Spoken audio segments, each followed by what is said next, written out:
আমাদের নেত্রী যিনি আপনার মৃত্যুর সাথে পাঞ্জা লড়ছে, আপনার সবাই তার জন্য দোয়া করবেন।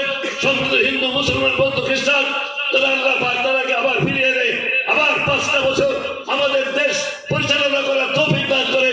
বহু এমপির কাছে গেছি একটা ভবনের জন্য, কিন্তু কখনো সেই ভবন দেয় নাই।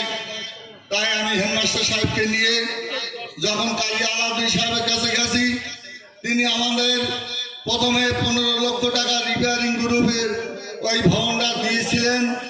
আপনারা এটুকু বুঝতে পারছেন, বিগত দিনে বিগত 17 বছরে দেশে যখন ভোটাধিকার ছিল না, দিনের ভোট রাতে হয়েছে।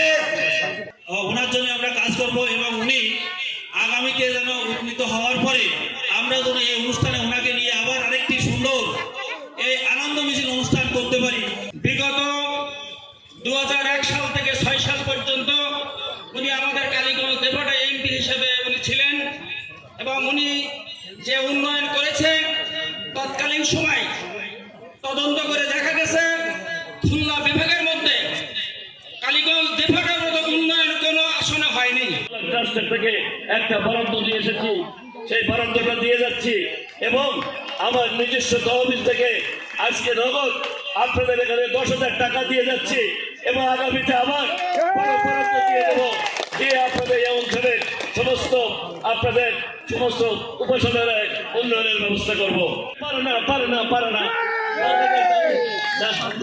বাংলাদেশ জাতীয়তাবাদী দল অসংখ্যবার রাষ্ট্রীয় ক্ষমতায় গিয়েছে 2/3 মেজরিটি।